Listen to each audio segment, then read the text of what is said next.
交通補貼計劃最新調整，由2025年6月開始，交通補貼計劃嘅補貼領取門檻會由每月公共交通實際開支400蚊提升至500蚊，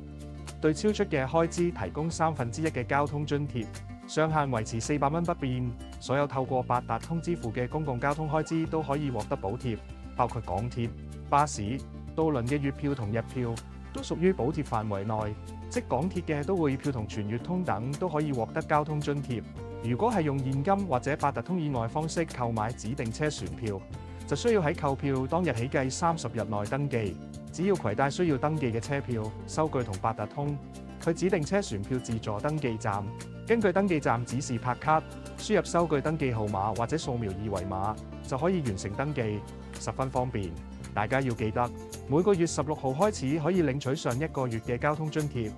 而領取補貼嘅限期係3個月。如果超過3個月仲未領取，咁嗰一期嘅乘車津貼就冇辦法攞得返。